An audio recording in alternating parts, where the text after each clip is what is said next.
नमस्कार। Big news India में स्वागत है। मैं हूं आनंद विजय सिंह। एक बयान आया और उस बयान के बाद देश की सियासत एक बार फिर से गर्मा गई है। कुछ दिनों पहले याद कीजिए, जब महाराष्ट्र का विधानसभा का सत्र चल रहा था, बजट सत्र चल रहा था, और उसी दौरान समाजवादी पार्टी के विधायक और वहां के प्रदेश अध्यक्ष अब्बू आजमी ने औरंगजेब को लेकर बयान दिया और उसके बाद सियासत गर्मा गई। महाराष्ट्र से जो इसकी आंच निकली वो देश के दूसरे हिस्सों में भी सियासी विषय बन गया और इसको लेकर वार पलटवार होने लगे। डैमेज कंट्रोल करने में समाजवादी पार्टी लगी ही थी। तब तक समाजवादी पार्टी के ही एक सांसद ने राज्यसभा में अपने भाषण के दौरान राणा सांगा पर एक ऐसी विवादित टिप्पणी कर दी जिसके बाद सियासत एक बार फिर से गर्मा गई और राणा सांगा के बारे में जो अपमानित टिप्पणी की गई थी उस पर एक बार फिर से समाजवादी पार्टी घिर गई। जरा उनकी बातों को आप सुनिए। उन्होंने 21 मार्च को राज्यसभा में अपने भाषण के दौरान कहा कि भाजपा वालों का तकिया कलाम हो गया है कि मुसलमानों में बाबर का डीएनए है, फिर हिंदुओं में किसका डीएनए है? बाबर को कौन लाया? बाबर को भारत में इब्राहिम लोदी को हराने के लिए राणा सांगा ने लाया था। मुसलमान बाबर की औलाद हैं तो तुम गद्दार राणा सांगा की औलाद हो। यह हिंदुस्तान में तय हो जाना चाहिए। बाबर की आलोचना करते हैं, राणा सांगा की नहीं। देश की आजादी की लड़ाई में इन्होंने अंग्रेजों की गुलामी की थी, ये रामजी लाल सुमन कह गए। दिक्कत यह है कि पता नहीं ये लोग कहां से इतिहास पढ़ते हैं, कौन सा इतिहास इन लोगों ने पढ़ा है और उस इतिहास के आधार पर ये बयान दिए जा रहे हैं। रामजी लाल सुमन ने जो बात कही वो कहां से वो पढ़कर आए और उन्होंने ये बात कही, अब इसका तो वो वही बताएंगे। और कह रहे हैं कि हम अपने बयान पर कायम हैं, माफी नहीं मांगेंगे और इतिहास लोगों को जानना जरूरी है। किसी भी हिस्टोरियन की इतिहास की किताब में इसका जिक्र नहीं है। जीएन शर्मा, गौरी शंकर ओझा, दो इतिहासकार, इन लोगों ने लिखा कि बाबर ने राणा सांगा से खुद संपर्क किया था। दूसरे हिस्टोरियन डॉक्टर दानपाल सिंह, उन्होंने लिखा है कि दौलत आलम खान ने बाबर को भारत बुलाया। मोहन लाल गुप्ता हिस्टोरियन है, उन्होंने लिखा राणा सांगा ने बाबर को भारत नहीं बुलाया। सीधे तौर पर खारिज कर रहे हैं कि राणा सांगा ने बाबर को भारत नहीं बुलाया। प्रोफेसर चंद्रशेखर, इतिहासकार, उन्होंने लिखा कि बाबरनामा के समकालीन किसी किताब में जिक्र नहीं है। ये साफ तौर पर उन्होंने लिखा कि बाबरनामा में ही है और उस दौरान के किसी भी इतिहास की किताबों में इस बात का जिक्र कहीं नहीं है कि बाबर को राणा सांगा ने भारत लाया था। ये सिर्फ बाबरनामा में है। और ये जो लिखा गया, ये बाबरनामा में ये एक षड्यंत्र के तहत लिखा गया, एक मोटिव के तहत लिखा गया, ये अब साफ हो गया है। और उसी मोटिव के तहत रामजी लाल सुमन, समाजवादी पार्टी के जो सांसद हैं, वो ये बात सदन के पटल पर कह रहे हैं। पता नहीं किस इतिहास की किताब में उन्होंने ये पढ़ा है। अब आप समझिए कि वो क्या है उनका मोटिव। लेकिन रामजी लाल सुमन, उनके घर पर करनी सेना ने हमला बोल दिया, गाड़ियां तोड़ी गई, पत्थरबाजी हुई, पुलिस आई और फिर उन्होंने कहा कि हमें और सुरक्षा की जरूरत है। और अब मामला जो था उसको बदलने की कोशिश करते हुए यह कह दिया कि रामजी लाल सुमन दलित हैं, इसलिए उनके घर पर यह हमला हुआ। रामजी लाल सुमन ने राणा सांगा को लेकर कही, उसको रिकॉर्ड से हटा दिया गया। लेकिन यह सदन के रिकॉर्ड से हटाया गया, सोशल मीडिया पर तो नहीं हटाया गया। बयानों में अभी भी चल रहा है, ये बातें आ रही हैं। राज्यसभा में नेता प्रतिपक्ष और कांग्रेस के राष्ट्रीय अध्यक्ष मल्लिकार्जुन खड़गे ने भी दलित कार्ड खेलने की कोशिश की। ये पूरा मामला दलित के नाम पर शिफ्ट करने की कोशिश हो रही है, यानी कि डायरेक्टली नहीं, इनडायरेक्टली समाजवादी पार्टी के उस सांसद के बयान के साथ ही कांग्रेस भी खड़ी होती दिखाई दे रही है। वो मुद्दा उठाकर एक पे जान मारने की कोशिश करते हैं, उसके घर पे जाते हैं और उसकी गाड़ी तोड़ते हैं, घर तोड़ते हैं। ये अपमानजनक जो दलितों के खिलाफ हो रहा। भारतीय जनता पार्टी ने पुरजोर विरोध किया। आश्चर्य की बात है, माननीय सांसद जी का बयान आया, मैं मरते मरते मर जाऊंगा लेकिन मैं अपनी बात वापस नहीं लूंगा। जब तक जीवित रहूंगा तब तक मैं इस बात को वापस नहीं लूंगा। यह बताता है कि जो कुछ उन्होंने कहा था सोच समझ के कहा था, होशो हवास में कहा था, नियोजित तरीके से कहा था। और यह जो संपूर्ण इंडी ठगबंधन है, ये इस इंडी ठगबंधन की मानसिकता को द्योतक करता है। अध्यक्ष महोदय, एक बार एक सदस्य के कहनामे को तो छोड़ा जा सकता था, लेकिन माननीय नेता प्रतिपक्ष ने कांग्रेस का राष्ट्रीय अध्यक्ष होते हुए आज इस सदन में जो कुछ भी कहा है वो अक्षम्य है। वो अपराधियों को पूरी तरह संरक्षण देने का प्रयास कर रहा है। उन्होंने सपोर्ट कर रहे हैं उनको। उन्होंने राणा सांगा को जानबूझ करके दलित समाज से जोड़ करके दलित का मुद्दा उठा करके राणा सांगा को दोबारा अपमानित किया है और इस मामले का राजनीतिकरण किया है। यह कांग्रेस की सोची हुई मंशा है। यानी कि डायरेक्टली नहीं, इनडायरेक्टली समाजवादी पार्टी के उस सांसद के बयान के साथ ही कांग्रेस भी खड़ी होती दिखाई दे रही है। अगर आपको कहना तो उसमें दलित की बात ही नहीं आ रही है। क्या कोई क्राइम करता है तो क्या उसे इसलिए माफ कर दिया जाएगा कि वो कमजोर वर्ग का है? सबके लिए बराबर होता है। बयान वो दे रहे हैं, रामजी लाल सुमन दे रहे हैं, तब वो दलित नहीं थे, बयान दे दिए, इसका विरोध हुआ तो फिर वो दलित हो गए। लेकिन ये भी तो है ना कि हर क्रिया के विपरीत प्रतिक्रिया होती है। राजीव गांधी ने भी इंदिरा गांधी की हत्या के बाद कहा था कि जब भी कोई बड़ा पेड़ गिरता है तो धरती थोड़ी हिलती है, तो विरोध तो होगा ही। राणा सांगा के बारे में इस तरह का बयान रामजी लाल सुमन दे रहे हैं। पता नहीं वो किस इतिहास की किताब में उन्होंने ये बात पढ़ी थी। ये बाबर को उन्होंने राणा सांगा नहीं इनवाइट किया था, वही लेकर आए थे। ये बाबरनामा में ही है। और बाबरनामा किसने लिखी? भारत के जो इतिहासकार हैं वो लोग भी इस बात को कहते हैं कि राणा सांगा और बाबर के बीच तो किसी भी तरह की संधि सुलह का सवाल ही नहीं। जो बाबरनामा में लिखा है उसको पूरी तरह से भारत के इतिहासकारों ने भी अपने इतिहास की पुस्तकों में खारिज किया है। राणा सांगा को लेकर इस तरह का बयान देना बिना पढ़े बिना समझे, मुझे लगता है कि एक सोची समझी रणनीति के तहत इस तरह के बयान दिए जाते हैं। अपने वोटर्स को संबोधित करने के लिए, उन तक ये बात पहुंचाने के लिए वो बयान दिए जाते हैं और एक रणनीति के तहत ये बयान दिए जाते हैं। राणा सांगा हिंदुओं के प्रतीक माने जाते हैं, हिंदू पत उन्हें कहा जाता था। राणा सांगा 100 लड़ाइयां उन्होंने लड़ी थी। उनकी वीरता आप देखिए, एक आंख में तीर लगी, एक हाथ कट गए, लेकिन फिर भी वो लड़ते रहे। राणा सांगा वो वीर थे। और भारतीय इतिहासकार ही नहीं, ब्रिटिश इतिहासकार भी राणा सांगा को लेकर उन्होंने भी ये बात, उनकी वीरता को लेकर बात कही है। मुगलों ने राजपूतों के साथ कुछ तीखी मुठभेड़ें की। मुगलों ने पाया कि अब उन्हें अफगानों या किसी भी मूल निवासी से ज्यादा दुर्जय दुश्मन से लड़ना होगा। राजपूत आमने सामने की टक्कर के लिए तैयार थे। अपने सम्मान के लिए जान देने में उन्हें रत्ती भर भी गुरेज नहीं थे। 19वीं सदी के स्कॉटिश इतिहासकार विलियम एर्स्किन ने ये कहानी अपनी एक किताब में लिखी। ये खानवा लड़ाई से पहले जो बयाना का जंग हुआ था उस समय की बात है। और इस जंग में राणा सांगा और बाबर की तलवारें टकरा चुकी थीं। इसमें बाबर को घोर शिकस्त का सामना करना पड़ा था।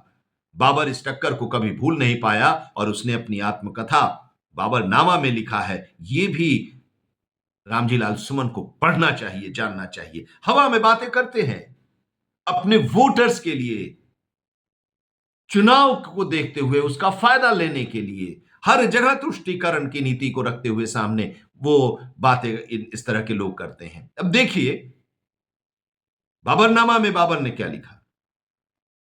काफिरों, यानी कि हिंदुओं को वो काफिर कहते थे। काफिरों ने वो जंग किया कि मुगल सेना काफी हद तक नष्ट हो गई। बयाना में सांगा के नेतृत्व में राजपूत सेना ने हमें दबा दिया और हमारे सैनिकों का हौसला भी जाता रहा। ये बाबरनामा में बाबर ने लिखा है। बयाना में मुगलों को रौंद कर राजपूतों के हौसले सातवें आसमान पर थे। राणा सांगा जब अपनी महत्वाकांक्षाओं को विस्तार दे रहे थे, बयाना का युद्ध 21 फरवरी 1527 जीतने के बाद उन्होंने हड़ौती, जालौर, सिरोही, डूंगरपुर जैसे राजघरानों की वफादारी हासिल की थी। बयाना पर कब्जा करने के बाद महाराणा उत्तर पूर्व की ओर चले गए और भुसावर पर कब्जा कर लिया। अब दिल्ली और काबुल से बाबर की सप्लाई लाइन कट गई। इधर पानीपत की लड़ाई में लोधियों को शिकस्त दे चुके बाबर को अपने सपनों की बुनियाद हिलती नजर आ रही थी। बयाना की जंग में हार के बाद बाबर की सेना में भगदड़ मच गई। अफगान सैनिक उसका साथ छोड़ने लगे और तुर्कों ने भी ताने शुरू कर दिए। उस मुल्क की हिफाजत क्यों करना जो उन्हें रास नहीं आ रहा था। कि अब ये घटनाक्रम है और रामजी लाल सुमन पता नहीं कहां से कौन सी इतिहास की किताब उन्होंने पढ़ी और वो पार्लियामेंट में, राज्यसभा में, सदन में वो बोलते हुए उन्होंने ये बात करी। और अब आप इससे अंदाजा लगाइए कि बाबर कौन था, ये मुगल कौन थे जिसको आज के दौर में अबू आजमी और रामजी लाल सुमन जैसे लोग महिमा मंडित कर रहे हैं। बाबर के कमांडर और जनरल ये चाहते थे कि पानीपत अब जीता जा चुका था, सोना और हीरा जो था वो लूटा जा चुका, अब समय है अपने वतन लौटने का। यानी कि अब हम तो लूट लिए हमको जो लूटना था, अब हम चले यहां से, अब यहां पर रहने का कोई मतलब नहीं है। क्योंकि राणा सांगा थे, राणा सांगा ने बाबर को हिला दिया था। बाबर अपनी सेना पर गर्व कर रहे थे कि हमारे पास तोप है, हमारे पास सब कुछ है, हम लड़के जीत सकते हैं। लेकिन राणा सांगा और उनकी सेना ने बाबर को धूल चटा दिया था। लाहौर के डीएवी कॉलेज में इतिहास के अध्यापक थे श्रीराम शर्मा। उन्होंने अपनी किताब महाराणा प्रताप में लिखा है कि बाबर कोई तैमूर थोड़े ही था जो विजय पाकर वापस चला जाता। उसने निर्वासन में भारत को अपना घर बनाने का निश्चय किया। यद्यपि लोधी वंश पराजित हो चुका था, फिर भी राणा सांगा के नेतृत्व में राजपूत बाबर के भारतवर्ष में रहने के अधिकार को स्वीकार करने के लिए प्रस्तुत न थे। इसलिए अब फौलाद का सामना फौलाद से था और युद्ध अनिवार्य हो गया। दो महत्वाकांक्षाएं एक बड़े टकराव की तैयारी कर रही थीं और इस टकराव का नाम था खानवा का युद्ध, बैटल ऑफ खानवा। दिल हार चुके अपने सैनिकों में जोश का संचार करने के लिए बाबर ने मजहब का पासा फेंका और उसने कहा कि राजपूतों का साथ देने वाला हर अफगान काफिर और गद्दार है। देखिए, जो बाबर ने पासा फेंका वही पासा रामजी लाल सुमन जो बयान दिए हैं, उसके बाद कांग्रेस भी अब वही पासा फेंक रही है। समाजवादी पार्टी के लोग भी वही पासा फेंक रहे हैं कि समाजवादी पार्टी के सांसद रामजी लाल सुमन दलित हैं और दलित पर हमला किया जा रहा है। वो दलित कार्ड खेल रहे हैं। यानी कि देखिए, सोच वही है जो बाबर की सोच उस समय थी, वही आज कांग्रेस और समाजवादी पार्टी की भी सोच दिखाई दे रही है। बाबर ने मजहब का पासा फेंकते हुए कहा कि राजपूतों का साथ देने वाला हर अफगान काफिर और गद्दार है। और रामजी लाल सुमन को डिफेंड करते हुए कांग्रेस कह रही है कि जो किया जा रहा है उन पर हमला, वो दलित है इसलिए किया जा रहा है, वो दलित कार्ड खेल रहे हैं। राणा सांगा ने खानवा की जंग के लिए मारवाड़, अंबर, ग्वालियर, अजमेर, हसन खान, मेवाती, चंदेरी और इब्राहिम लोधी के भाई महमूद लोधी को अपने साथ कर लिया। खानवा की लड़ाई की बात करते हैं। 17 मार्च 1527, यानी आज से ठीक 498 साल पहले की बात है। खानवा में सुबह 9 बजे राणा सांगा और बाबर की सेना सज धज कर आमने सामने खड़ी थी। खानवा भारत के राजस्थान राज्य में भरतपुर जिले के पास स्थित है। यह जगह दिल्ली से 180 किलोमीटर और आगरा से 60 किलोमीटर की दूरी पर स्थित है। बाबरनामा में बाबर ने लिखा है कि राणा सांगा की सेना में 2 लाख सैनिक थे। कुछ और इतिहासकार इसे 40,000 तो कुछ 1 लाख तक बताते हैं। संख्या को लेकर अलग अलग राय है इतिहासकारों की। युद्ध के दिन राणा सांगा ने अपने विश्वस्त सरदारों को मध्य में और अन्य को दाएं और बाएं में तैनात किया।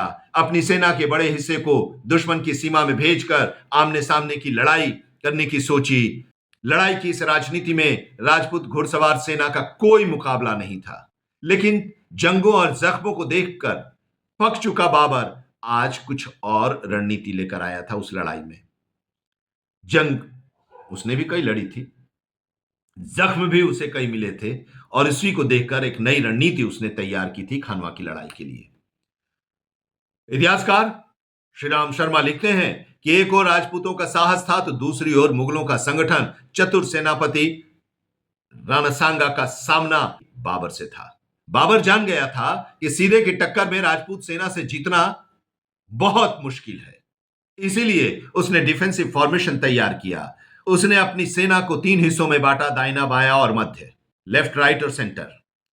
बाबर खानवा की लड़ाई में उसी तरह की व्यूह रचना तैयार की जिस तरह की उसने पानीपत की लड़ाई में तैयार की थी। बाबर ने अपनी सेना के सामने जानवरों से चलने वाली गाड़ियों की कतार खड़ी की और उन्हें लोहे की जंजीरों से बंधवा दिया। इन गाड़ियों की आड़ में था बाबर का सबसे मजबूत हथियार यानी तोप और बंदूकची। ये शत्रु सेना पर तोप और जलते हुए बारूद की वर्षा करते थे। बाबर ने सेना के दोनों सिरों पर तुलकाम सैनिक रखे जो घूमकर शत्रु सेना पर पीछे से आक्रमण करते थे। जंग शुरू हुई तो राजपूताना शान के मुताबिक राणा सांगा की सेना ने सामने से धावा बोला, पीछे से नहीं, चोरी से नहीं, सामने से धावा बोला राणा सांगा की सेना ने, और मुगलों के साथ लड़ाई शुरू हुई। लेकिन मुगलों का बारूद जो था वो प्रलय मचाने लगा था, क्योंकि वो तो छिप छिपाकर तोप से, बंदूक से गोलियां बरसा रहे थे, गोले बरसा रहे थे। राणा सांगा की सेना को बड़ी संख्या में मुगल बंदूकों ने मार गिराया। गोलियों से के जो सैनिक थे राणा सांगा के, वो गोलियों से हताहत हो गए। बंदूकों और तोपों की गरज से राजपूत सेना के घोड़े और हाथियों में भी डर पैदा हो गया। रणभूमि में वे बिदकने लगे और उन्हें संभालना भी मुश्किल हो गया। ये इतिहासकार श्री राम शर्मा लिख रहे हैं। अब राणा सांगा ने अपनी सेना को मुगलों की सेना के पीछे वाले हिस्से पर हमला करने का आदेश दिया। थोड़ी रणनीति उन्होंने भी बदली और इसी दौरान 3 घंटे भीषण युद्ध हुआ। मुगलों ने राजपूतों की लाइनों पर बंदूक और तीरों से गोलीबारी की, जबकि राजपूत केवल करीब से ही जवाबी हमला कर रहे थे। राजपूत सेना मुगल सेना की रक्षात्मक प्रणाली को तोड़ने में नाकाम रही, लेकिन उन्होंने मुगलों की तुलुगमा रणनीति को भी सफल नहीं होने दिया। मुगल घुड़सवार जैसे अटैक करने आते, राजपूत सेना उतनी ही तेजी से उन्हें पीछे खदेड़ती। दोपहर तक की जंग में टक्कर बराबरी की थी। राणा सांगा की सेना इस उहापोह में ही थी कि रणभूमि पर एक ऐसी घटना हुई जिसने युद्ध का रुख ही बदल दिया। युद्ध के बीच रायसेन के सिलहटी तोमर ने राणा की सेना को छोड़ दिया और अपने 30,000 सैनिकों के साथ बाबर की ओर वो चला गया।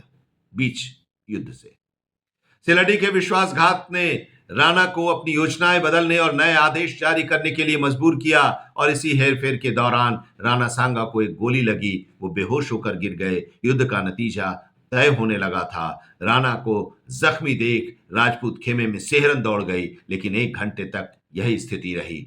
बाबर अपने संस्मरण में लिखता है कि काफिरों की सेना 1 घंटे तक भ्रमित रही। हालात को देख झाला के सरदार अज्जा ने फैसला किया और उन्होंने तुरंत राणा का वेश धरा। राणा के हाथी पर सवार हुए और जंग का नेतृत्व करने लगे। अभी राणा अपने भरोसेमंद लोगों के बीच थे। सरदार अज्जा के नेतृत्व में राजपूतों ने अपने हमले जारी रखे, लेकिन मुगलों की सेना को तोड़ने में असफल रहे। राणा सांगा की सेना को कमजोर स्थिति में देखकर बाबर अब रक्षात्मक पोजीशन से हटकर अपने आदमियों को आगे बढ़कर लड़ने का आदेश दिया। मुगल हमले ने राजपूतों को पीछे धकेल दिया और जो कमांडर थे राणा सांगा के सेना के, उनको मोर्चा छोड़ने के लिए मजबूर कर दिया। इतिहासकार विलियम एर्स्किन लिखते हैं कि बाबर की रणनीति सिर्फ ताकत के बारे में नहीं थी, यह स्मार्ट प्लानिंग और नए हथियारों का प्रभावी ढंग से इस्तेमाल करने के बारे में भी थी। राजपूतों ने सीधे हमले की अपनी पारंपरिक पद्धति का पालन करते हुए बाबर की सेना पर हमला किया, लेकिन उन्हें तोपों की आग और बंदूकों की गोलियों का सामना करना पड़ा।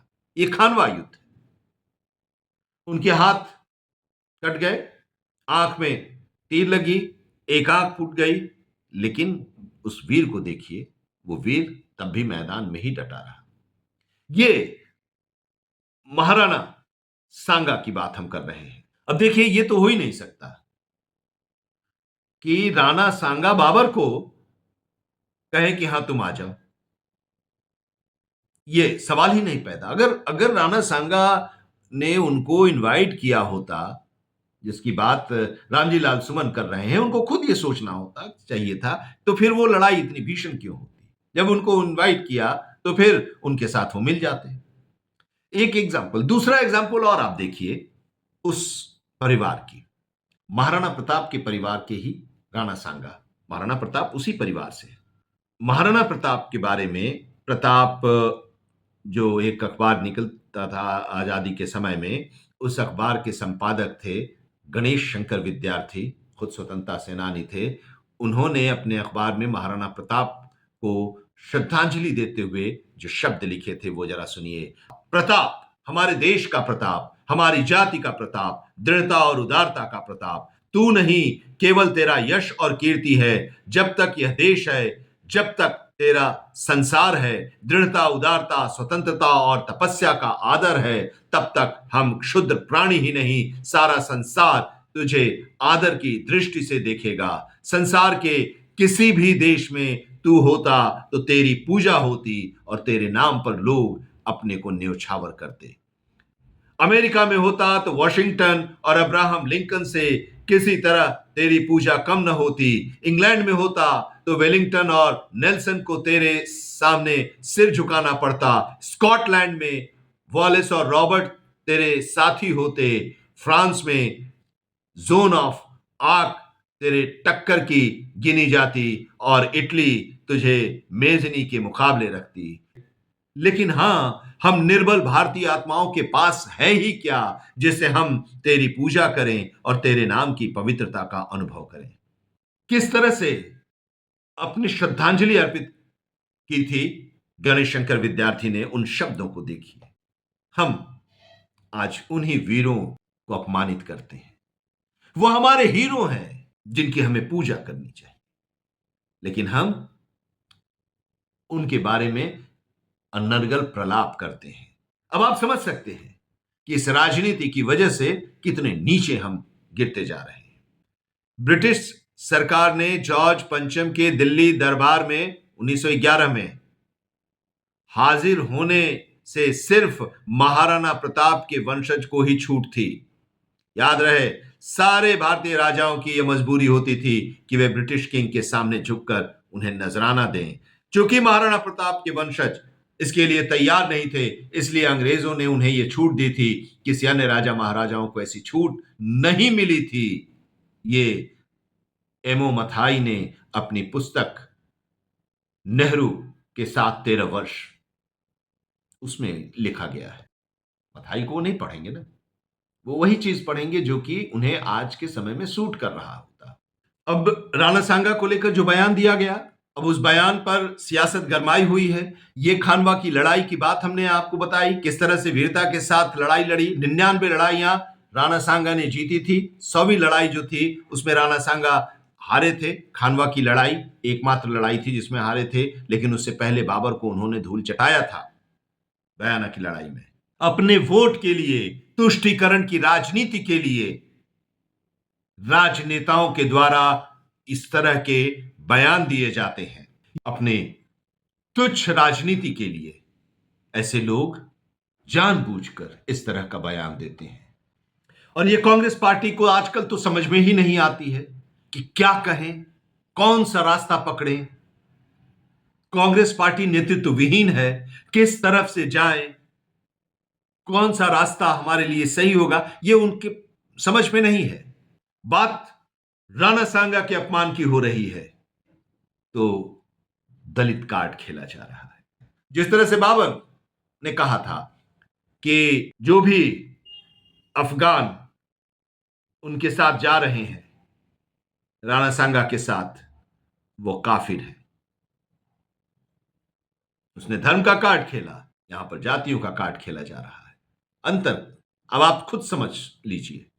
तो अब सियासत तो गरमाई हुई है और इस गरमाई हुई सियासत के बीच राणा सांगा के बारे में इस तरह की टिप्पणी जब आई है, औरंगजेब को महिमा मंडित किया जा रहा है, राणा सांगा को अपमानित किया जा रहा है, उनकी वीरता पर सवाल उठाया जा रहा है, तब आप समझ सकते हैं राजनीतिक जो भी हो, जो लोग राजनीति कर रहे हो, लेकिन आम लोग इस बात को भूलेंगे नहीं। तो आपको कैसा लगा? आप अपनी राय जरूर कमेंट बॉक्स में दीजिएगा, अपनी राय जरूर लिखिएगा इस विषय पर। आपसे यह अनुरोध है, लाइक कीजिए इस वीडियो को ज्यादा से ज्यादा और शेयर कीजिए, सब्सक्राइब कीजिए हमारे चैनल को। बहुत बहुत धन्यवाद। फिर मिलेंगे किसी और विषय के साथ। नमस्कार।